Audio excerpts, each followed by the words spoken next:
ఆత్మైవ హ్యాత్మనో బంధో ఆత్మైవ రిపురాత్మనః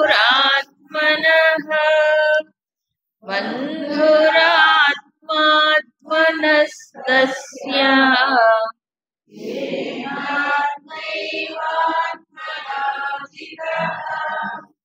అనాత్మనస్తు శత్రుత్వే వర్తేతాత్మైవ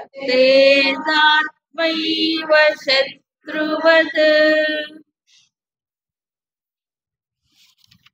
కర్మ సన్యాస యోగ స్థితిని దాటి యోగారూఢుడైనటువంటి వాడు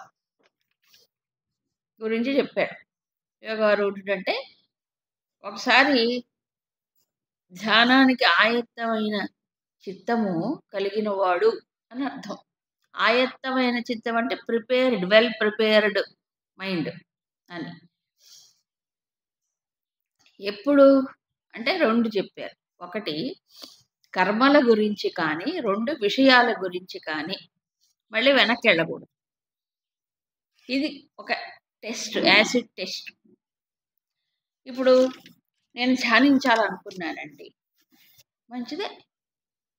ధ్యానించాలనుకుంటే అప్పుడు ధ్యానించాలనుకో కంటిన్యూస్ ఫ్లో ఆఫ్ థాట్, అంటే ఆలోచన అదే ఏదైతే ధ్యేయ వస్తువు ఉన్నదో అటే వెళ్ళాలి. ఏది ఎప్పుడు నిరంతరము సాగాలి. అలా కాకుండా మధ్య మధ్యలో అవునా చేయాల్సిందే, ఇది మర్చిపోయానే, రూమ్కి తాళం వేసి వచ్చానో లేదో, ఏమిటో దానికి అర్థం పర్థాలు ఉంటాయి, ఏవేవో కదా. ఏంటి కర్మల గురించినటువంటి విషయాలు కానీ, తర్వాత ఇంద్రియ శబ్ద స్పర్శ రూప రసగంధాలు ఉన్నాయి కదా, వాటిల్లో ఏదో ఒకటి పుడుతుంటాయి. ఈ రెండిట్లోకి వెళ్లకుండా కేవలం ధ్యేయ వస్తువు వైపే వెళుతూ ఉన్నప్పుడు అప్పుడు ధ్యానానికి కూర్చోవాలి. అది అందుకని మంచి టెస్ట్ పెట్టాడు, యాసిడ్ టెస్ట్. అప్పటిదాకా ఇది మనసు పరిగెడుతుంటే కూర్చొనే లాభం, అందుకు చెప్పారు. సో ఇప్పుడు ఈ ప్రయత్నంలో ఎవరికి ఎవరు సహాయం చేస్తారంటే ఎవ్వరూ చెయ్యలేరు, సాధ్యము కాదు. ఏమంటే సద్గురువు కూడా చేయడా? సద్గురు చెయ్యరు. ఎందుకు? లోపలికి రావాలి కదా. మన లోపలికి ఎవరు వస్తారు? మనం ఎలా చేస్తే కదా. అవునా? మన లోపలికి వచ్చి ఎవరు అన్ని బాగు చేయలేరు, ఉద్ధరించలేరు. ఏం చేస్తారు? గురువులు మార్గాన్ని చూపిస్తారు, దిశను చూపిస్తారు, ఏమన్నా జాగ్రత్తలు చెప్తారు, అంతే కదా. అంతేగాని బురదలో పడ్డవాడిని మామూలుగా అయితే ఎవరో పైకి తీసినట్టు ఇరుక్కుపోయిన వాడిని ఎవ్వరు ఏం చేయరు, నీకు నువ్వే ఉద్ధరించుకోవాలి.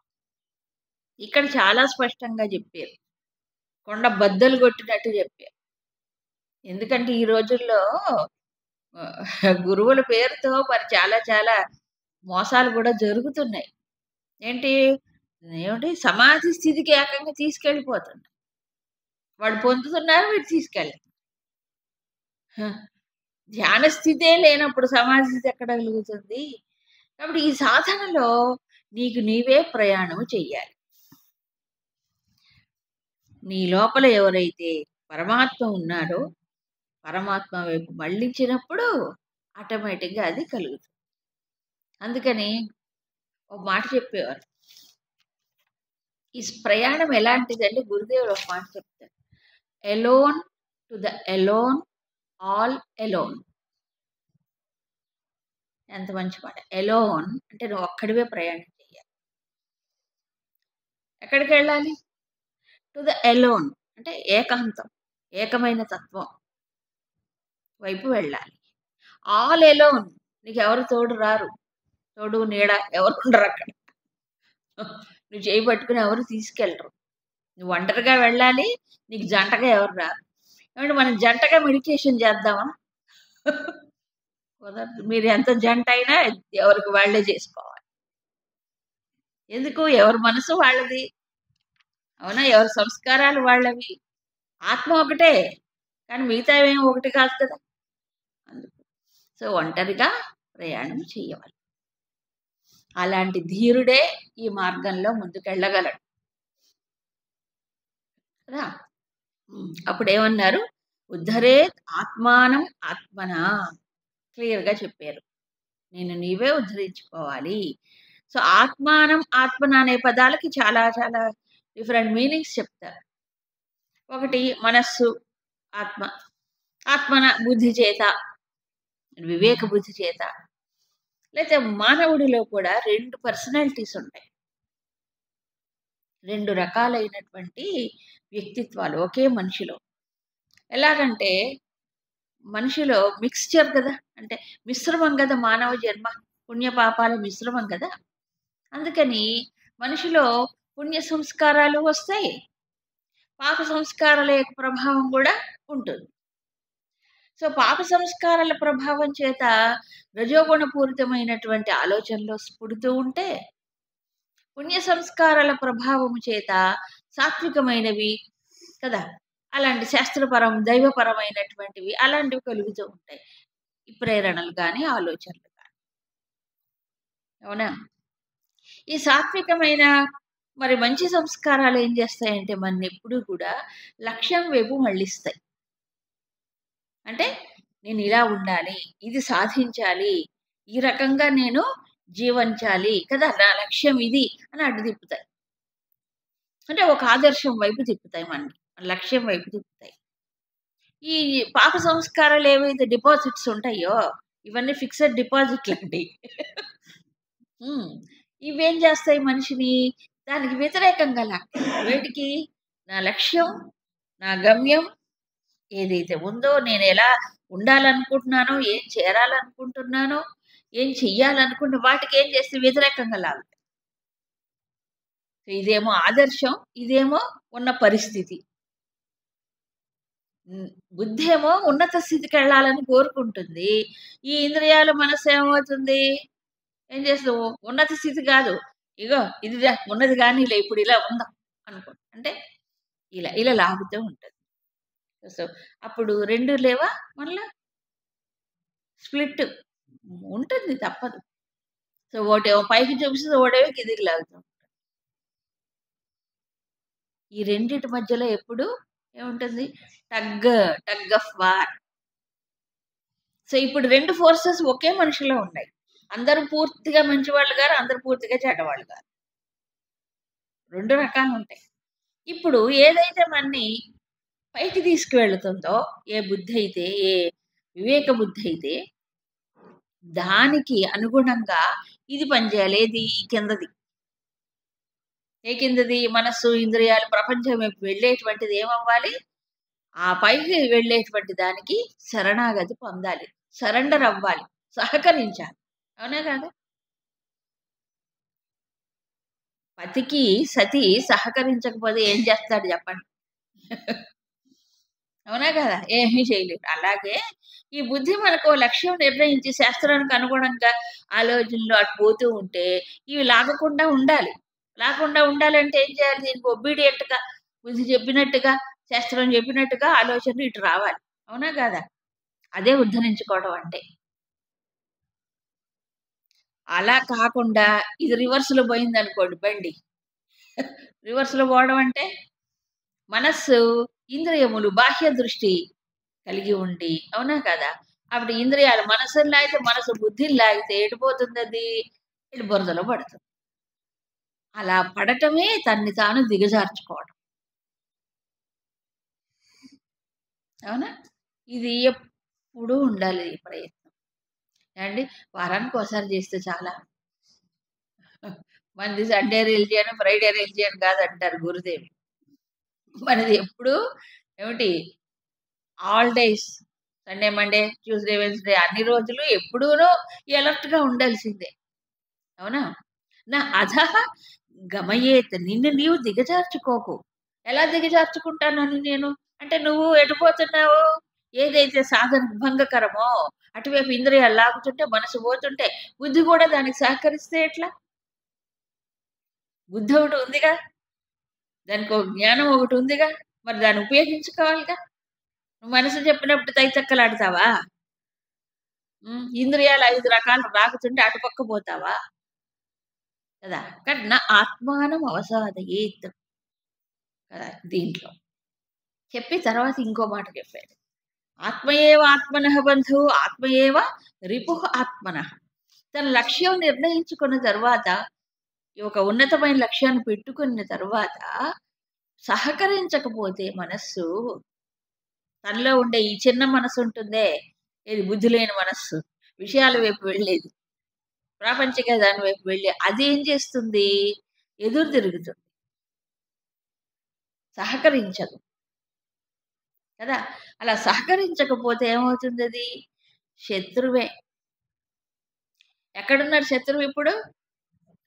తానే, తన మనస్సే, తన ఇంద్రియములే. ఒక్కోసారి బుద్ధి కూడా ఇటు తిరిగితే గోవింద, ఇంక చేసేదేం లేదు. అందుకే అన్నాడు కదా, బుద్ధి నాశాత్ ప్రణశ్యతి. ఆ వివేక బుద్ధి పోతే ఇక అంతా పోయినట్లు, పూర్తిగా సాధనలో పతనం అయిపోతుంది. అందుకే ఎప్పుడు కూడా మేల్కొని ఉండాలి వివేక బుద్ధి. ఆత్మయేవ ఆత్మనః బంధువు. ఎప్పుడు ఈ లక్ష్యం వైపు దృష్టి మళ్ళిస్తూ ఉంటే ఆ ఆలోచనలే రావాలి మనస్సులో. దానికి మనస్సు ఇదంతా సహకరించాలి.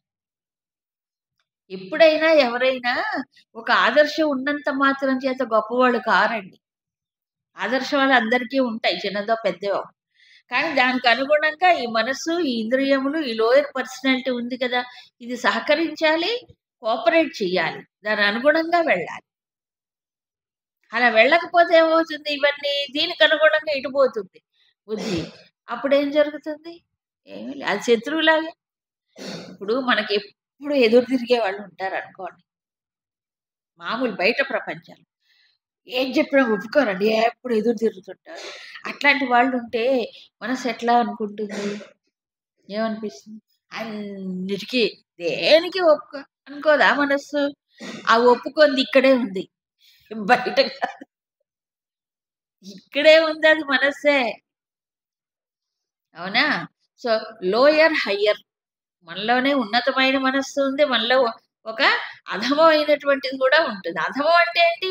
ప్రాపంచిక విషయాల్లోకి లాగిపారేసి భగవంతుడి దగ్గరికి వెళ్ళనీయకుండా మధ్యలో అడ్డుకుని. సో ప్రతి వాడికి ఆదర్శం ఉంటుంది, ఉండదా? కాస్త ఆలోచించేవాడికి ఉంటుంది, నేను ఈ లక్ష్యం ఇలా బ్రతకాలి, ఇలా జీవించాలి. కానీ యాక్చువల్ మీ, గురుదేవులు చెప్తారు, ఐడియల్ మీ, యాక్చువల్ మీ. ఐడియల్ మీ అంటే ఒక ఆదర్శం, ఇలా ఉండాలి అని అనుకుంటుంది. యాక్చువల్ మీ అంటే ఇప్పుడున్న పరిస్థితి వేరు, ఈ సంస్కారాలు, ఈ ప్రభావం లేదు. ఈ రెండిటి మధ్యలో పెద్ద అగాధం ఉంటుంది. ఇప్పుడున్న పరిస్థితి చేరుకోవాల్సిన స్థితి, అవునా? ఈ అగాధాన్ని ఫిలప్ చేయాలి, ఉండకూడదు. అంటే నేను ఏదైతే లక్ష్యంగా పెట్టుకున్నానో పూర్తిగా దానికే అంకితమై ఉండాలి, సరెండర్ అవ్వాలి, సహకరించాలి, అదే లక్ష్యంగా భావించుకోవాలి. ఇది శాస్త్ర దృష్టి. శాస్త్రం చదువుకోవడం ఎందుకు? శాస్త్ర దృష్టిని తన దృష్టిగా మార్చుకోవాలి. లేకపోతే ఈ దృష్టి ఏమైపోతుంది? ఈ సంస్కారాలకు అనుగుణంగా పోతుంటుంది కదా. ఈ ప్రయత్నంలో మరి మనకి ఎవరు సహాయం చేయాలి? తనకు తానే. అందుకే అప్పుడు చెప్పాడు, ఎవరు శత్రువు ఎవరు మిత్రుడు అనంటే, తనకి సహకరించేది. అంటే మనస్సు కనుక జయించబడితే అది ఎవరు? మిత్రుడు. మనస్సు కనుక జయించబడకపోతే, ఎదురు తిరిగితే శత్రువు. కరెక్టే, శత్రువే. అందుకని ఈ శత్రువు ఎవడు శత్రువు అంటే జయించబడని మనస్సు అన్నాడు. అనాత్మనస్సు అంటే అజితాత్మన అన్నారు శంకరుడు. అజితాత్మన అంటే జయించబడని మనస్సు, అది శత్రువులాగా వ్యవహరిస్తుంది. శత్రువులాగా అంటే శత్రువు ఏం చేస్తాడు? పొంచి పొంచి ఉండి దెబ్బ కొట్టడానికి ప్రయత్నం చేస్తాడు. ఈ ఈ ఇది అధమ సంస్కారాలతో కూడిన మనస్సు ఏం చేస్తుందంటే ఎదురు చూస్తుంటుంది. ఎప్పుడు కన్ను మలుపుతాడా చూడండి, కన్ను మలిగినప్పుడు అంటే బుద్ధి మెలకువగా లేనప్పుడు లాగుతుంది. కన్ను మలగటం అంటారు, మగత మగత, మత్తు అది ఆ బుద్ధికి అది వచ్చిందో ఈ మనసు ఇంద్రియాలు లాగుతాయి. అది. సో ఇప్పుడు రెండు ఉన్నాయిక. అందుకని పరమాత్మ వైపు మళ్ళితే అవేమవుతాయి? అక్లిష్ట వృత్తులు. పతంజలి మహర్షి చెప్పారు, ప్రపంచం వైపు మళ్ళితే క్లిష్ట వృత్తులు. ఓహ్! అలా చూసుకుంటే ఎన్ని క్లిష్ట వృత్తులున్నాయి మనలో, ఎన్ని అక్లిష్ట వృత్తులున్నాయి. ఎంతసేపు క్లిష్ట వృత్తులుంటాయి, ఎంతసేపు అక్లిష్ట వృత్తులుంటాయి. అవునా? అంటే ఇగ భలే వాళ్ళే ఈ ప్రపంచం వైపే వెళ్ళకుండా ఎట్లా ఉంటుందండి? మేము పనులు చేసుకోవద్దా ఏమన్నానా? అందుకే పనులు చేసుకోమనే చెప్పాడు. కర్మయోగం చేయమనే చెప్పాడు. కూర్చొని ధ్యానం చేయమని చెప్పలే అలాంటి వాళ్ళకి. యోగారూఢ స్థితి వస్తే చెయ్యొచ్చు. యోగారూఢ స్థితి రానంత వరకు ఏం చేయాలి? కర్మయోగం. ఆ కర్మ చేసేటప్పుడు అప్పుడు కూడా సమర్పణ భావన ఇదంతా ప్యూరిఫికేషన్ కోసమే చెప్పాడు. కాబట్టి చాలా స్పష్టంగా భగవద్గీతలో గైడ్‌లైన్స్ ఇచ్చారు సాధన విషయంలో. ఇంకెక్కడికి పోక్కర్లేదు. ఒక్క భగవద్గీత బాగా అధ్యయనం చేసుకుంటే ఇంక కృష్ణుడి కంటే మించిన వాడెవరు? చెప్పండి. అది బాగా అధ్యయనం చెయ్యాలి. అర్థం చేసుకోవాలి. అంతే తప్ప ఊరిక బంధురాత్మాను ఈ శ్లోకాలు చదవడం ఎక్స్‌ప్రెస్ లాగా చదివితే ఏం ప్రయోజనం? ఎప్పటికి మారేను. శ్లోకాలు చదివినంత మాత్రం చేత మారతారా? శ్లోకాలు బట్టి మారరు. ఆ శ్లోకాలు చదువుతూనే ఉంటారు. మనసు పోతుంది. అందుకు భావాన్ని పట్టుకోవాలి. భావాన్ని పట్టుకుంటే శ్లోకం రాకపోయినా పర్వాలేదు. సంస్కృతం రాకపోయినా ఇబ్బందిలే. ఎందుకు? పాండిత్యం. భావాన్ని గ్రహించి లోపలికి తీసుకోవాలి. అర్థాన్ని గ్రహించాలి. అది పరమాత్మ చెప్పింది ఎందుకు గీతా బోధ? మనిషి తన్ని తాను ఉద్ధరించుకొని బాగుపడడానికే కదా బోధ చేశాడు. ఊరికే చదివి వదిలేస్తే ఏం ప్రయోజనం? అయితే ఏదో ఒకటి పిచ్చి పిచ్చి చదువుతాడు కదా మనిషి, అందుకని కనీసం భగవద్గీత చదవంటాడు అంతే. లేదా వార్తాపత్రికలు, సచిత్ర వారపత్రికలు ఇంకేదో పనికిరాని చదువుతుంటాడు. అందుకు భగవద్గీత చదువు ఎప్పుడో అప్పుడు దీని అర్థం తెలుసుకోవడానికి ప్రయత్నం చేస్తాడు. అది. అందుకు ఎవరు శత్రువు ఇప్పుడు? వశములో లేని ఎదురు తిరిగేటువంటి మనస్సు. తన మనసు చక్కగా చేయమని చేసిందనుకోండి ఎదురు తిరగకుండా. అప్పుడు అదే మంచి మిత్రుడు. మంచి మిత్రుడులాగా పనిచేస్తుంది.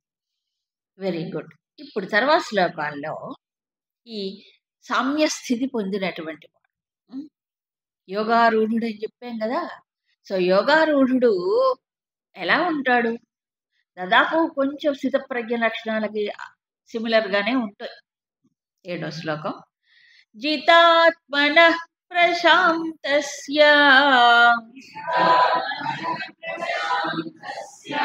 పరమాత్మా సమాహితః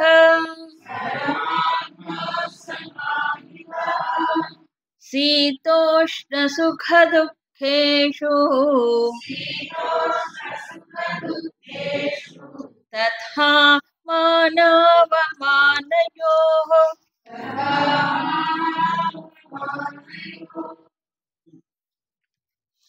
జితాత్మానః. ఈ ఆత్మ ఆత్మ ఆత్మ మాట చాలా సార్లు వచ్చింది చూడండి. మరి ఇందాక 2 ఆత్మలు చెప్పాడు. చెప్పలే? ఎవరి ఆత్మ ఆత్మ చేత జయించబడుతుందో అని చెప్పాడు.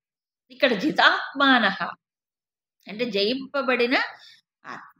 ఇక్కడ శంకరులు ఏం చెప్పారంటే జితాత్మనః అన్నప్పుడు కార్యకారణ సంఘాతమును జయించడం.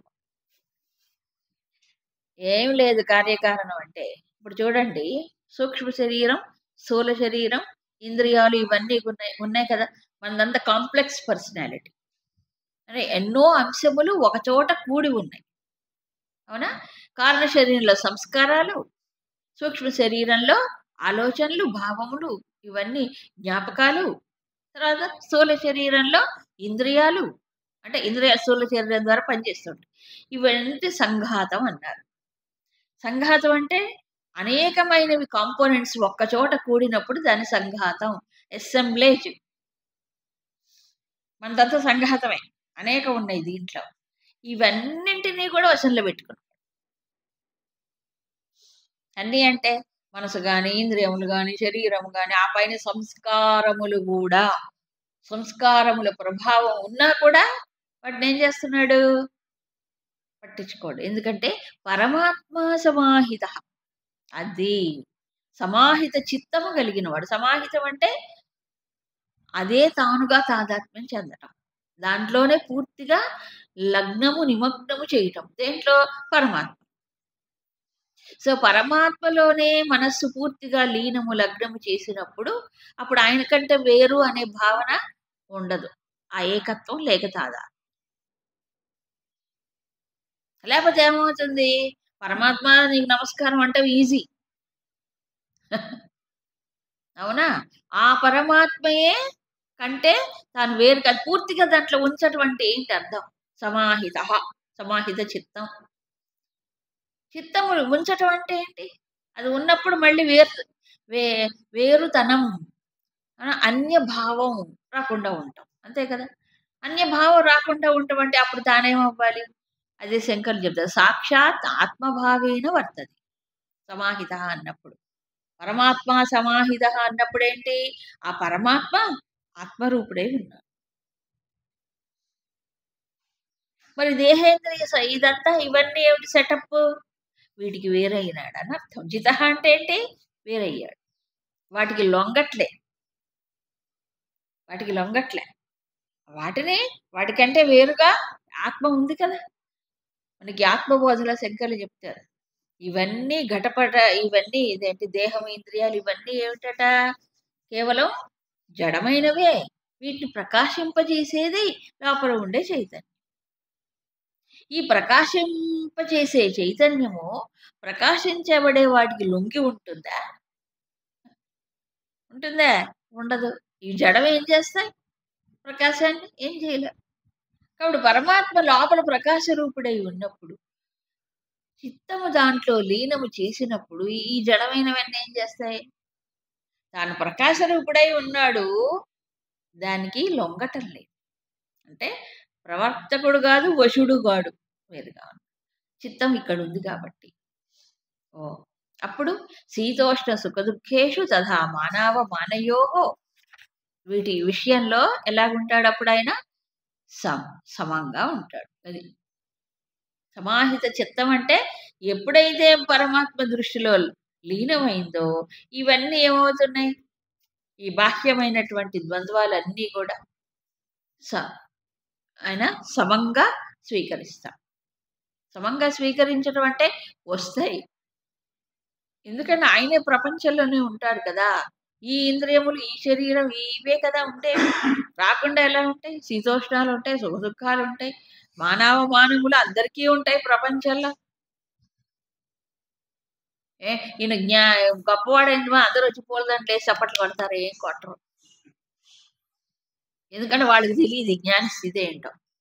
అందుకని ఎవరి స్థాయిలో వాళ్ళు ఆలోచిస్తుంటారు. ఎవరి స్థాయిలో వాళ్ళు చేస్తూనే ఉంటారు. అందుకని ఒక్కో చోట మానం, ఒక్కో చోట అవమానం జరగవచ్చు. అన్ని పరిస్థితులు అనుకూలంగా ఉండవు. దుఃఖకరంగానూ ఉంటాయి. సుఖాన్ని ఇచ్చేవి ఉంటాయి. అలాగే ఇక బాహ్య ద్వంద్వాలు శీతోష్ణాలు. ఎవరికైనా ఒకటే. అయితే he is not available here. ఆయన ఎక్కడో ఉన్నాడు. ఎక్కడున్నాడండి ఆయన? పరమాత్మ సమాహిత. దృష్టి అక్కడ లగ్నం చేశాడు కాబట్టి ఇవన్నీ వస్తాయి. వేటికొస్తాయి? ఈ ఇంద్రియములకు, శరీరములకు వీటికొస్తాయి, పోతాయి. అవి టచ్ చేయలేవు. స్పృశింపజాలవు. ఎలాగంటే ఒకటి గుర్తొస్తుంది. నిజంగా మనం ఈ భాగవత, రామాయణ, భారతాల్ని వీటికి సమన్వయం చేసుకుంటే అంత ఆనందంగా కథగా కాదు. ప్రతీదీ దాంట్లో ఓ సందేశమే. మరి వసుదేవుడు కృష్ణుడిని గంపలో పెట్టుకొని తీసుకెళ్తారు కదా! అక్కడ యమునను దాటుతూ ఉన్నాడు. యమున అనేది ఎట్లుంది అప్పుడు? ఉద్ధృతముగా ఉంది. రాత్రి వర్షం పడుతోంది. అల్లకల్లోలంగా ఎత్తైన కెరటాలు వస్తున్నాయి యమునలో. సరే అయినా ధైర్యంగా అడుగు ముందుకేశాడు. ఎందుకంటే భగవద్ ఆజ్ఞ కదా! వెనకంజ వెయ్యలేదు. అయ్యో మునిగిపోతానేమో, కృష్ణుడు ఏమైపోతా అనుకోలే. భగవద్ ఆజ్ఞ అంతే. అంత అచంచలమైన శ్రద్ధ ముందుకెళ్తూనే ఉన్నాడు అడుగడుగు. అడుగు ముందుకేస్తుంటే దారిస్తుంది. కానీ ఇక్కడ దాకా మునిగాడు. ఎక్కడ దాకా? గొంతు దాకా కాదు. ఇక్కడ దాకా వచ్చిందంట. ఆ బుజ్జి కృష్ణుడు లోపల ఉన్నవాడు అన్ని తెలిసినవాడు కదా! కళ్ళు మూసుకున్నా అన్ని చూస్తాడు కదా! ఆయన చింటి కాలుని ఇలా గంపలోంచి కిందికేసాడు. ఆ తట్టలోంచి ఇలా కిందికేసి. కావాలని వేశాడు. కిందికి వేసేటప్పటికి యమున ఆమె నమస్కారం చేసి వెనక్కి పోయిందట. వెనక్కి పోయింది. ఆయన్నేం చేయలే. అది పరమాత్మ సమాహిత కదా. పరమాత్మ దృష్టి కలిగిన వాడికి ఇదేమవుతుంది, సంసారం విషయాలన్నీ వస్తాయి. అమ్మో ఈయనేం చేయకూడదులే బాబు అని భయపడి వెళ్ళిపోతాయి. ఇన్ని తాకకూడదు, అవి వెళ్ళిపోతాయి. స్పృశింపవు, రాకుండా మాత్రం ఉండవు, వస్తాయి వస్తాయి, పొంగి పొంగి వస్తాయి. ఎందుకు రావు? అప్పుడు మహాత్ముల జీవితం చూస్తే మనకి చదివితే అర్థమవుతాయి ఇవన్నీ. కాబట్టి వాళ్ళని దృష్టిలో పెట్టుకోవాలి. అందుకని ఈ పక్క వాళ్ళని ఆ పక్క వాళ్ళని చూడకూడదు. అవునా? అందుకు పరమాత్మ సమాహిత. అప్పుడు ఏమవుతుంది, ద్వంద్వాలు ఏం స్పృశించం, ఆయన్ని చెదరగొట్టం, బెదరగొట్టం, చలింపచేయి చెప్పాడు. ఇకపోతే తర్వాత ఇంకా ప్రపంచంలో ఈ ద్వంద్వాలే కాకుండా మరికొన్ని ద్వంద్వాలు ఉంటాయి. చూడండి వాటిలో ఎలా ఉంటాయి. జ్ఞాన విజ్ఞాన తృప్తాత్మా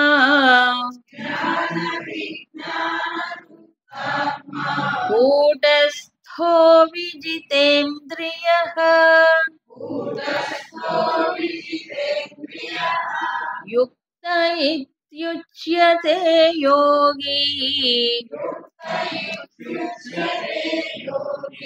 సమలోష్టాస్మకాంచనః.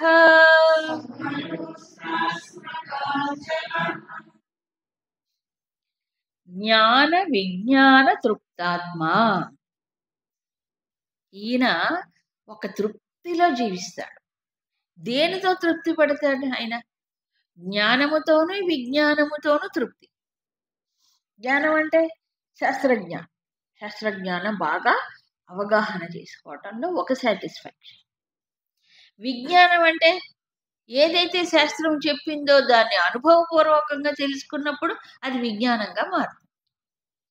సో ఇప్పుడు క్లియర్గా చెప్తున్నాడు, అలా మారిన వాడే ఏమవుతున్నాడు, ధ్యానయోగి అవుతాడు. అవునా? కాకుండా శాస్త్రజ్ఞానంలోనే ఉన్నప్పుడు తృప్తి కలగదు. మీరు ఎంత శాస్త్రం చదవండి, ఎంత తెలుసుకోండి, తృప్తి అయితే రా. జ్ఞానంతో తృప్తి పడకూడదు కూడా. కేవల శాస్త్రజ్ఞానం బుద్ధిలో వరకే ఉంటుంది, అది లోపల ఇవ్వదుగా.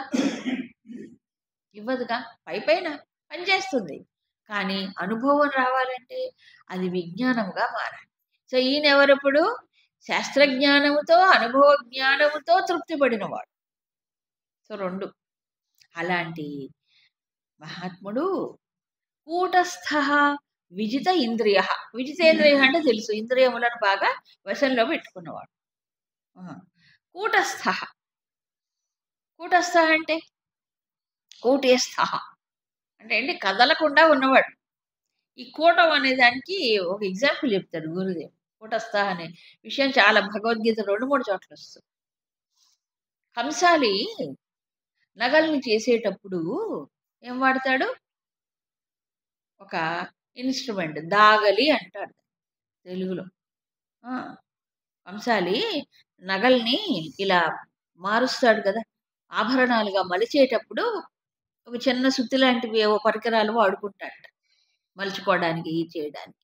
అలా చేసేటప్పుడు ఒక కదలనటువంటి ఇది పెట్టుకుంటాడు, కదలకుండా గట్టిగా స్థిరంగా ఉండేదాన్ని పెట్టుకుంటాడు. దాన్ని దాగలి అంటాడు. దాని మీద అనేకమైన ఆభరణాలు మలుచుకుంటూ ఉంటాడు. ఆభరణాలు మారుతూ ఉన్నాయి, ఎన్నో తయారై వెళ్ళిపోతుంటాయి, కానీ ఇది మాత్రం స్థిరంగా అలాగే ఉంటుంది. అది కావాలి. ఎక్కడైనా అంతే. రైలు వేగంగా వెళ్ళిపోతాయి, అనేక రైళ్లు పొద్దున్నే సాయంత్రం దాకా వెళ్ళిపోతుంటాయి, పట్టాలో స్థిరంగా ఉంటాయి. అవి కదలకూడదు, ఎక్కడికి పోకూడదు. రైలు పోవాలి కానీ పట్టాలు అక్కడే ఉండాలి. అది కూడా పోయి పట్టాలు పోతే మనం అందరం పోతాం. అలాగే ఈ ఇంద్రియాలు, మనస్సు, బుద్ధి, శరీరం అంతా ఏమవుతుంది, కదిలేదే. అవి కదలకుండా ఉంటే ఎలాగో, అవి కదలాలి. ఏది? ఇంద్రియాలు పోవాలి. మనసు ఆలోచిస్తుంది, బుద్ధి ఆలోచిస్తుంది. మనసు, భావి ఇవన్నీ ఉంటాయి. కానీ వీటన్నింటి మధ్యలో ఒక్కటి చెలించకుండా ఉంటుంది. కదలకుండా ఉంటుంది. అదే ఏమన్నారు? పరమాత్మ. ఆత్మ అంటారు. చైతన్యం అన్నారు. అందుకని కూటస్థ అన్నప్పుడు అకంప్రమ్య అంటే కంపనము లేనిది, చలనము లేనిది, చలనములకు ఆధారమైనది. కూటస్థ అంటే ఇప్పుడేంటి? ఈ కదిలేటువంటి వాటిలో కదలకుండా ఉండేది, స్థిరముగా ఉండేది. నిజమే కదా! ఒకసారి చూడండి, మన లోపల ఆలోచనలు ఒకదాని తర్వాత ఒకడు రైలు పెట్టెల్లాగా వస్తూనే ఉంటాయి ఆలోచనలు. ఇన్ని ఆలోచనలు మారుతూ ఉంటే మరి ఈ ఆలోచనలు ఎలా తెలుసుకుంటున్నాం మనం? ఏదో ఒకటి మారకుండా ఎప్పుడూ ప్రకాశ రూపమై ఉంటేనే ఈ మారే ఆలోచనలు మనం గుర్తిస్తున్నాం. ఆలోచనతో పాటు అది కూడా లైట్ ఆన్ అండ్ ఆఫ్ అయితే మనకు కనెక్షనే ఉండదు, ఒకదానికొకటి పొంతన ఉండదు. అంతేనా కాదా? అందుకని ఉంది, ఇవి కదులుతున్నాయి, అది కదలు మారకుండా ఉంటుంది. తర్వాత యోగి సమలోష్టాస్మ కాంచన. అలాంటి యోగి ఏమవుతున్నాడు? సమలోష్ట అస్మ కాంచన. సమంగా చూస్తాడు. దేన్ని? లోష్టము, అస్మం, కాంచనం అంటే మట్టి, తర్వాత రాయి, ఆ తర్వాత బంగారం. ఈ మూడు, వీటిని సమదృష్టితో చూస్తాడు. అంటే ఆయనకి విలువ తెలియని పిచ్చివాడు కాదు, తెలివి తక్కువ వాడు కాదు. విలువ తెలియకపోతే మనం అన్నిటినీ సమానంగా చూస్తాం. విలువ తెలియని వాడు కాదు. ప్రపంచంలో వాటి విలువ వాటికి ఉంటాయి. ఇది ప్రాపంచికమైన ఎస్టిమేషన్. అవునా? ప్రపంచం విలువ కట్టింది బంగారానికి.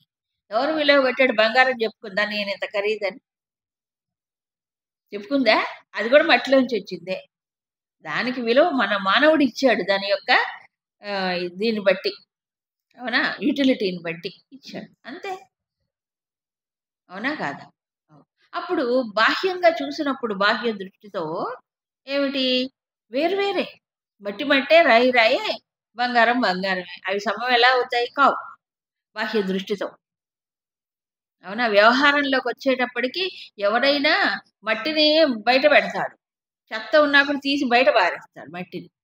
బంగారాన్ని ఎక్కడ పారేస్తాడు? భద్రంగా సేఫ్, ఏంటంటారు, సేఫ్టీ దాంట్లో పెట్టుకుంటాడు. బ్యాంకుల్లోకి వెళ్ళి, ఇంట్లో కూడా సేఫ్టీ లేదు కాబట్టి బ్యాంకుల్లో సేఫ్ కౌంటర్స్ ఉంటాయి కదా, వాటిలో పెట్టుకుంటాడు. చాలా జాగ్రత్తగా పెట్టుకుంటాడు బంగారం. సరే, రాయి, ఈ రోజుల్లో రాళ్ళు కూడా చూడండి. ఇప్పుడు ఇంట్లో బండలు ఏం రాళ్ళు? గ్రానైట్ స్టోన్స్, ఏంటి మార్బుల్ స్టోన్స్, ఏమిటో ఇంకా గెలాక్సీ, ఏమో అబ్బా, ఒక్కొక్కటి అంత ఖరీదు, స్క్వేర్ ఫుట్ అంతంత ఉన్నాయి. మళ్ళీ రాళ్ళలో కూడా జెమ్స్ ఉన్నాయి చూడండి. ఏమిటి? వజ్రాలు, ఇవి కూడా రాళ్లే. ఖరీదైన రాళ్ళు. వజ్రాలేంటి, మాణిక్యాలేంటి, జెమ్స్ జెమ్స్ అండి, అవి రాళ్లే. రాళ్ళ దుద్దులు అనేవాళ్ళు పూర్వం. అంటే ఏంటి? వాళ్ళు వజ్రాలతో పొదిగినవండి, డైమండ్ నిధులు అంట. అవును, ఇవి రాళ్లేగా. మామూలు రాయి ఉంది, మామూలుగా చదివితే వచ్చే రాళ్ళు. వీటిలో కూడా తేడా ఉంది. మట్టి, అవునా? వీటిల్లో మనిషి, సాధారణమైన మానవుడు తేడా చూస్తాడు. తేడా ఉంటుంది కూడా. ఏది? యుటిలిటీ పర్పస్, వాడుకలో, వ్యవహారంలో. ఈయనకి పొందాల్సింది ఏమీ లేదు. లోపలే హాయిగా పరమాత్మలో చిత్తము నిలిచిన వాడే జ్ఞాన విజ్ఞానంతో తృప్తి పొందిన వాడికి వీటి వల్ల కొత్తగా వచ్చే ప్రయోజనం ఏముంది? పొందాల్సిన ప్రయోజనం ఏముంది? హాయిగా తృప్తిగా ఆనందంగా లోపల ఉంటే. అవునా? బంగారం వల్ల ఏం ప్రయోజనం? బంగారం ఎవరికి ప్రయోజనం? ఇంకా ఏదో సంసార బాధ్యతలు ఉండి, అది ఉండి, ఇది ఉండి కదా. బంగారం ఉంటే ఆడపిల్లలు పెట్టుకోవచ్చులే, లేదా ప్రపంచం బయటికి వెళ్ళినప్పుడు కాస్త గొలుసైన లేకపోతే ఏమనుకుంటారు అందరూ, ఇలాంటివి. ఇంకా ప్రపంచ దృష్టిలో ఉన్నప్పుడు ఇవన్నీ, అవునా, అదొక ఎసెట్ కింద ఉంటుంది మనిషికి. ఏది? ఆ బంగారం. ఇల్లు, వాకిలి ఇలాంటివన్నీ. ఈయనకేం పొందాల్సింది లేదు. తృప్తిగా ఉన్నాడు. తనలో తానే. చిత్తము పరమాత్మలో నిలిపి, విజ్ఞానముతో. అప్పుడు అవి చూసినా గూడా ఆయన దృష్టి చెదరదు. దీనికి ఎక్కువ విలువ, దానికి ఎక్కువ విలువ అనే ఆలోచనలు రావు. అన్నీ సమానంగానే ఉంటాయి. ఎందుకంటే ఆయనకు పొందాల్సిన ప్రయోజనము లేదు కాబట్టి.